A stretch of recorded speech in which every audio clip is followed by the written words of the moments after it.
मैं चाहती हूँ उनको फांसी की सजा हो, उनको फांसी की सजा हो, जितनी बड़ी सजा हो उतनी कम है उनके लिए। मेरा जवान बच्चा क्या, उसकी माँ की हालत क्या होएगी, उसकी माँ का कलेजा फट गया, उसकी माँ का, मेरा राज दुलारे को बोले गए, उनकी माँ से पूछो उनके बच्चे को ऐसे हो तो उनको उसकी माँ क्या चाहेगी। वही हाय, उसकी माँ भी ऐसे तड़पे जैसे मैं तड़प रही हूँ, मैं तड़प रही हूँ, जैसे मैं तड़प रही हूँ। ऐसे जालिम इंसान भी इस दुनिया में रहते हैं। माँ के सामने जालिम इंसान है वो, कितने जालिम होंगे आप देखो। माँ के सामने उसको कुचल दिया, 1 मिनट लगा हुआ।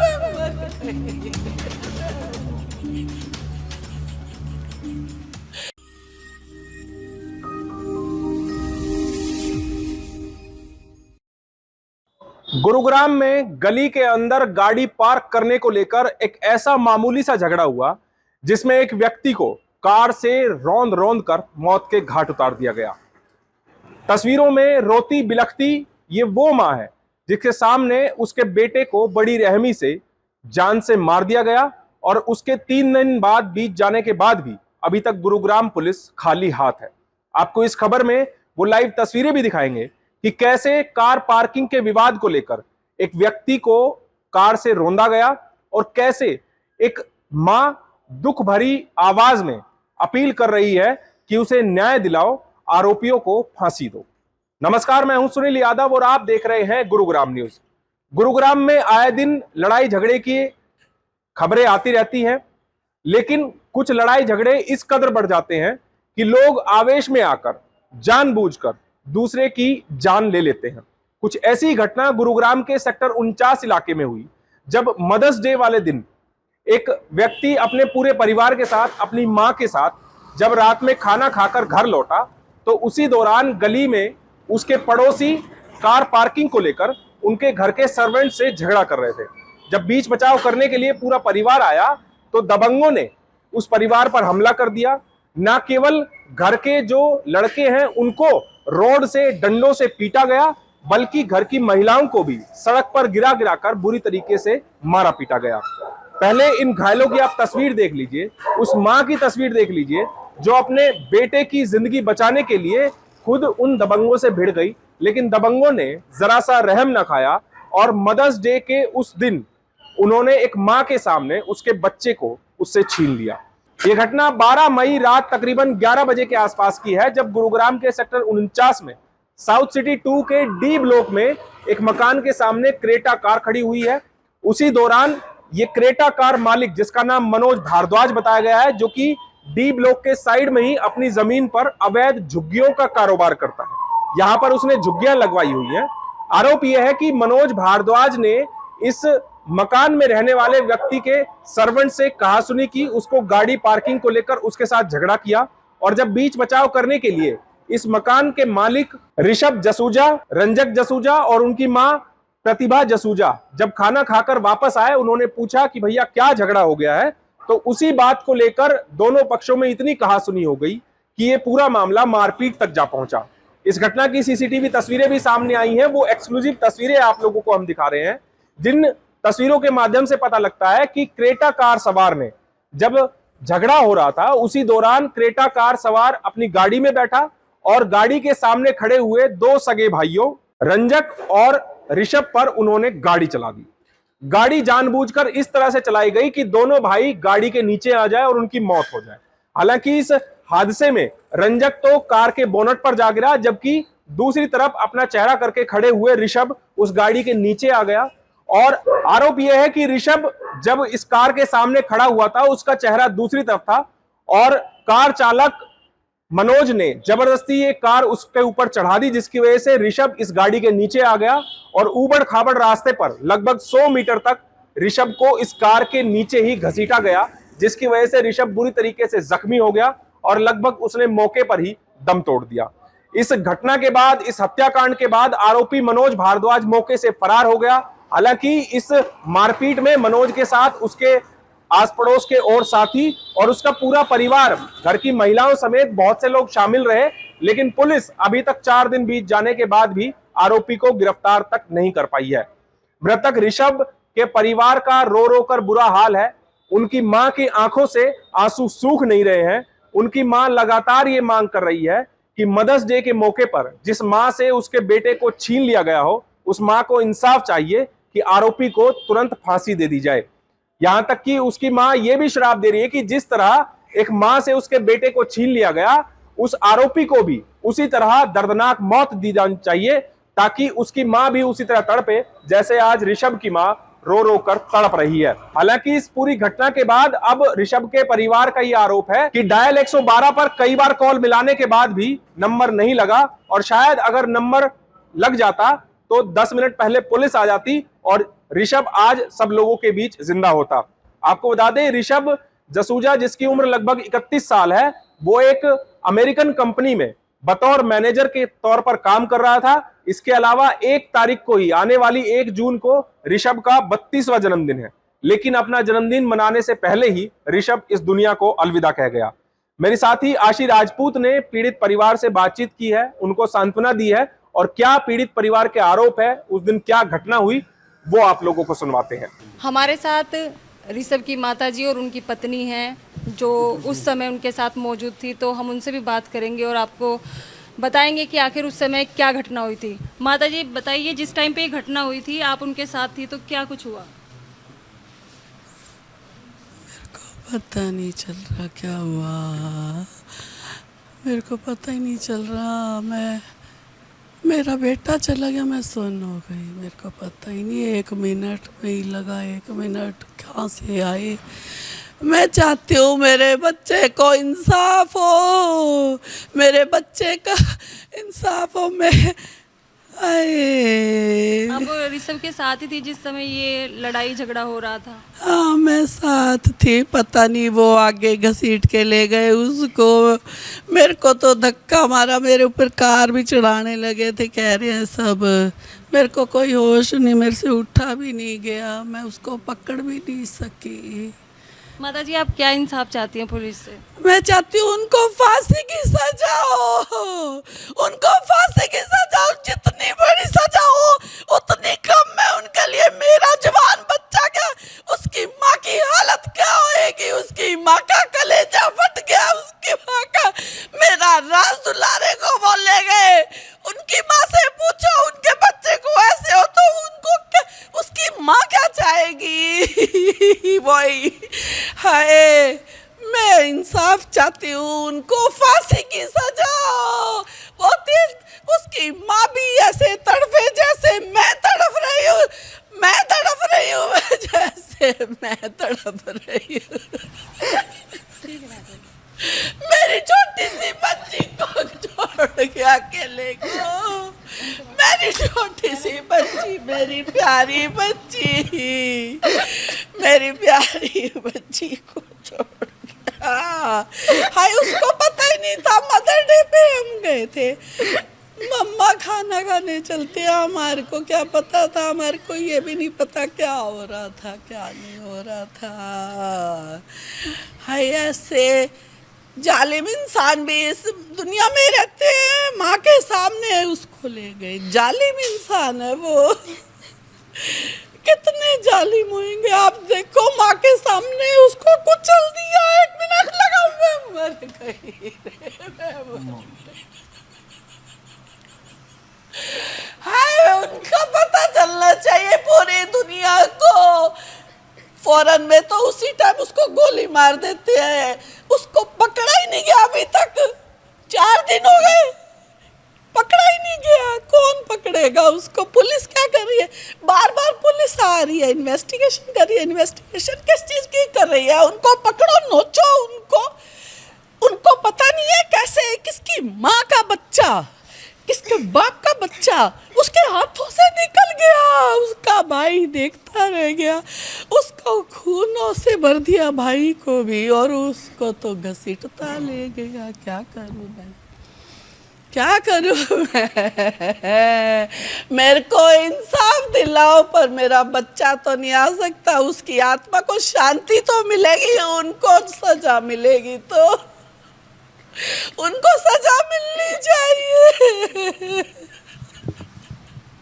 गली में खड़ी गाड़ी बन गई एक युवक की मौत की वजह। आखिर कहाँ पर ये घटना हुई है और कैसे ये घटना हुई है, ये आपको दिखाते हैं। हम उस जगह ही मौजूद है जहाँ की आपने अभी वीडियो देखी। ये गुड़गांव का साउथ सिटी एरिया है जहाँ पर तकरीबन रात के 11:30 बजे घटना हुई है और यहाँ पर गाड़ी बीच रास्ते में खड़ी होने की वजह से लड़ाई झगड़ा हुआ और जिसके चलते एक युवक की मौत हो गई। हमारे साथ उस परिवार के लोग हैं, हम उनसे बात करेंगे कि आखिर ये पूरी घटना कैसे हुई। सर, सबसे पहले बताइए कि आप जिस टाइम पे घटना हुई थी आप कहाँ थे? मैं अपने परिवार के साथ, मैं अपनी माता, अपनी धर्मपत्नी और अपने भाई के साथ खाना खा के यहाँ पे घर पे आया था। यहाँ पे देखा, जैसे गेट से एंटर किया, यहाँ पे मनोज नाम का व्यक्ति जो मेरा आगे जाके रहता है, वो मेरे जो क्लीनिंग वाले लड़के हैं उनके साथ हाथ में डंडा लिए बदतमीजी कर रहा था। मैंने जैसे ही गाड़ी रोकी, मैं उतरा, मेरा भाई उतरा, हमने उससे जाके पूछा भाई क्या हो गया। बोला ये ओला गाड़ी से आया था, इसने रोड पे लाके सड़क पे जाम लगा रखा है। तो मैंने उससे पूछा भाई ये हाउसकीपिंग वाला लड़का है, ये क्या गुंडागर्दी करेगा, ये कैसे गाड़ी रोक सकता है, आप खुद बताइए। ओला वाले की गलती होगी तो ओला वाले को पकड़ना चाहिए था अपने को। अगर 1-2 मिनट लग गए तो इतना तो पेशेंस होता है अपने में। इतने में ही उसके दिमाग में क्या सूझा क्या नहीं सूझा, उसने सीधा डंडा करते हुए मेरे जो वर्कर है उसको बोला कि इसको निकालेगा नहीं निकालेगा। मैंने कहा भाई उसकी गलती तो बता दे। इतने में ही उसने मेरे पेट में वार किया, पाइप से वार करते ही मेरे भाई ने बीच बचाव शुरू किया। इतने में उसके और 2-4 जने यहीं साइड में खड़े थे, वो सब आगे लाठी डंडे लेके बातें, क्योंकि उसने शुरू कर दिया था सब कुछ। एक जने ने आके मेरे सिर पे पीछे से डंडा मारा, मेरा सारी शर्ट पूरा ऐसे बह गया, सारा यहाँ पे बिखरा हुआ था शर्ट वर्ट पे। इतने में ही उसकी धर्मपत्नी, उसकी माता और चाचा ताए जो भी गांव के लोग होते हैं सब इकट्ठे होके आ गए। उन्होंने मेरी मदर को पकड़ा, यहाँ पे रोड के बीच में लिटा के उनको मारा। उनके हाथ में सब फ्रैक्चर है, उनके यहाँ पे सब चोटें आ रखी हैं। उधर से एक टोपी वाला था, एक कोयले का काम करता था यहाँ पे। ये 3-4 भाई हैं, सब ये कुलबा है इनका। यहाँ झुग्गियाँ डाल रखी हैं, धोले की जगह है। सब बंगाली इतना कूड़ा करकट, गुंडागर्दी, कोकेन के सप्लाई करते हैं। ये सब शराब के पुए बेचते हैं यहाँ पे। ये सब इलीगल काम करते हैं ये सब। रंजन जी, इससे पहले भी आपके साथ ऐसी घटना हुई कि मनोज के साथ आपकी पहले भी कुछ लड़ाई झगड़ा हुआ? मैडम एक ही गली है, यहाँ से आते जाते आज 4-5 साल हो गए हमें यहाँ रहते। 1-2-3 से ज़्यादा बार मुझे दोस्त ऐसे आते जाते भाई कि समझेगा नहीं समझेगा। मैंने कहा भाई कोई बात नहीं, प्यार से, हम जी बाहर से आए हैं, हम किसी से पंगा क्यों लेंगे, हम काम धंधा करने आए हैं, यहाँ पे 2 रुपये कमाने आए हैं, तभी घर से 600 किलोमीटर दूर बैठे हम लोग, तो क्यों किसी से हम दुश्मनी पालेंगे। आपके भाई की मौत की जो वजह है वो कैसे बनी ये गाड़ी? मैम हम यहाँ पे खड़े थे, वो तैश में आया, उसके साथ 2-3 जो भी 7 जने थे, सब बोले गाड़ी में बैठो और उड़ा दो इसको। मैं फ़ोन पे डायल कर रहा था 112 पे। मैंने 8 बार कॉल किया, मेरे पास स्क्रीनशॉट है। कोई कॉल नहीं लगा मैम, एक भी कॉल नहीं लगा। अगर कॉल लग जाता, कोई आसपास होता तो कोई आ जाता और शायद ये दुर्घटना ना होती और मेरा भाई बच जाता। पहले भी मैम 2-3 बार कहा सुनी हुई है, हर बार हमें धमका के जाता। हम इन कानूनी 5 पेचों में पढ़ना नहीं चाहते। हमने कभी पुलिस में कंप्लेंट नहीं की, हर बार उसके आगे हाथ जोड़ देते थे, कोई नहीं भाई गलती होगी, आगे से ध्यान रखेंगे। यही सब करके चलता रहा। उस दिन वो पता नहीं उसी मंशा से आया था कि हमारे साथ कुछ हानि करेगा। हम यहाँ खड़े थे, मेरी माता को उन्होंने रोड पे उसकी वाइफ और उसकी मदर ने मेरी मदर को रोड पे लिटा के बहुत मारा। और भी गांव वाले लोग थे, मेरी मदर के सारा हाथ टूट गया है सब। यहाँ पे अगर देखेंगे तो आप सब नील पड़े हुए, गर्दन टूट गई है मैम। उसके बाद एकदम से ये सब लोग चीखने चिल्लाने लगे, बोले गाड़ी में बैठ चढ़ा दे इसके ऊपर, ख़त्म कर दे आज इनका किस्सा। ये मेरी कौन लोग थे जो बोल रहे? मैम ये नहीं कि परिवार के थे, ये मेरे को मेरी वाइफ और मेरी जो स्टाफ खड़ा था उन्होंने बताया कि भैया आप जब फ़ोन पे लगे हुए थे तो ये पीछे से बोल रहे थे, सब चीखने लगे, मनोज गाड़ी में बैठ और इनका आज काम तमाम कर दे, रोज़ का टंटा ख़त्म कर दे। इसके आगे हर बार की मुझे नहीं पता कौन सी रंजिश रखते थे, क्या रखते थे। मैम हम 600 किलोमीटर दूर यहाँ बैठे हैं, काम धंधा करने आए हैं, इतना अपना घर छोड़ के, सब कुछ छोड़ के। मेरे माँ बाप आज भी गंगानगर रहते हैं। सोचिए हम 2-2 महीने काम धंधों की वजह से मिल नहीं पाते हैं।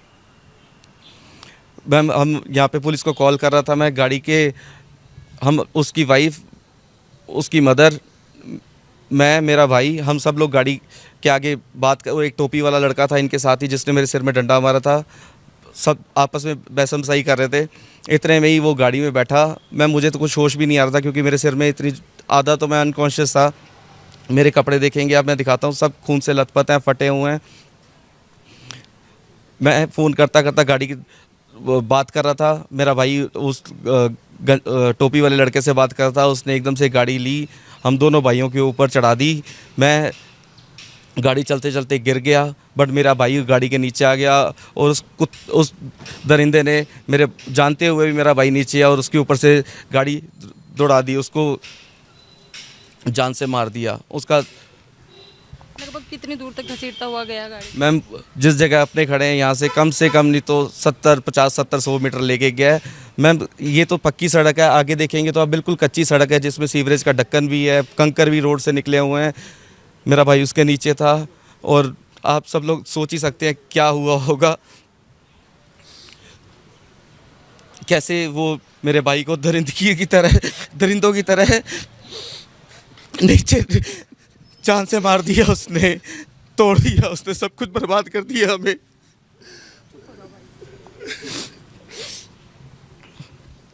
पुलिस ने क्या एक्शन लिया है? और जैसे आप यहाँ पर ये घटना हुई तो कितनी देर के बाद पुलिस मौके पर पहुंची? मैम इसके बाद हम यहाँ से बॉडी को पार्क हॉस्पिटल ले गए।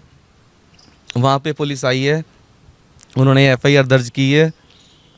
अभी तक आज 3 दिन हो गए हैं, कोई आरोपी गिरफ्तार नहीं हुआ है, एक भी आरोपी गिरफ्तार नहीं हुआ है। उसकी गाड़ी सीज कर ली है लेकिन कोई अपराधी नहीं पकड़ा गया है। मैंने मारपीट के दौरान आपके परिवार के कितने लोग घायल हैं? मैम 2 घायल हैं, एक तो चल बसा। मेरी मदर का हाथ टूटा हुआ है, आपको बताया। यहाँ पे सब कुछ नील पड़े हुए हैं। बहुत उनकी वाइफ और उनकी सब ने बहुत मारा, मेरे यहाँ पे डंडा मारा। मेरे यहाँ पे देखिए, यहाँ पे भी सबसे पहले यहाँ पे मारा था उसने मुझे।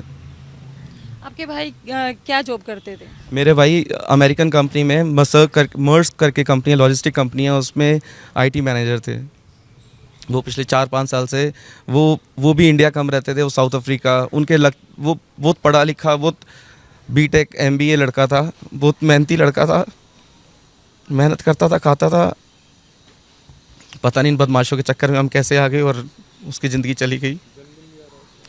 सुना है कि उनका जन्मदिन भी अगले महीने आ रहा है। मैम इसी 1 तारीख को उसका जन्मदिन है। आज 14 तारीख पे खड़े हैं, 16 दिन बाद उसका जन्मदिन है। उसकी अभी 1-1.25 साल पहले शादी हुई है, उसकी वाइफ है। समझ नहीं आ रहा क्या हो गया। आपकी क्या मांग रहेगी सरकार से और पुलिस से? मैम जल्दी से जल्दी गिरफ्तारी की जाए। मैं सीएम साहब से हाथ जोड़ के विनती करना चाहता हूँ, इसको जितना उच्च अधिकारियों से करवाएंगे उतना जल्दी इंसाफ मिलेगा। आप जितना जो कर सकते हैं आप कीजिए, जितने उच्च अधिकारी लगाएं आप, हमारी मदद होगी। मेरी माँ का, हम तो बर्बाद हो गए हैं, देखा जाए तो क्या बचा हमारे पास अब। आप ऋषभ की मौत के बाद हमने जो बातें सुनाई वो ऋषभ का भाई रंजक है जो कि खुद भी घायल है, साथ ही साथ उनकी माता को भी इस घटना में चोट आई है। लेकिन हाईटेक कहने वाली गुरुग्राम की पुलिस अभी तक खाली हाथ है। आरोपी फरार है, लेकिन आरोपी की कोई भी पहचान होने के साथ साथ उसका जो परिवार है वो थाने में बताया जा रहा है, लेकिन जो मनोज है उसका अभी तक कुछ भी पता नहीं है। आखिर देखना होगा कि गुरुग्राम पुलिस कब तक आरोपी को गिरफ्तार करती है और ऋषभ को इंसाफ दिलाती है। मेरे सहयोगी मोनू के साथ मैं आशी राजपूत, गुरुग्राम न्यूज। ऋषभ की मां बार बार रोते हुए सिर्फ एक ही बात दोहरा रही है कि उसकी बेटे की जान लेने वाले को तुरंत फांसी दी जाए। लेकिन फांसी तो दूर की बात है, हमारे शहर की हाईटेक पुलिस 4 दिन बीत जाने के बाद भी आरोपी का कोई सुराग नहीं लगा पाई है। पुलिस का कहना है कि अभी आरोपी गिरफ्तार नहीं हुआ है और जल्दी उसे पकड़ लिया जाएगा। देखना होगा कि क्या ऋषभ का परिवार इसी आस में इंतजार करता रहता है कि कब आरोपी पकड़ा जाएगा और कब उसे फांसी मिलेगी, या फिर पुलिस जल्द से जल्द आरोपी को गिरफ्तार करके उसके असल अंजाम तक उसे पहुंचाती है। इस खबर के बारे में आप हमें अपनी राय कमेंट करके जरूर दीजिएगा। साथ ही साथ आप इस खबर को जरूर शेयर कीजिएगा ताकि सभी लोगों तक सही जानकारी सही समय पर पहुंच पाए। नमस्कार।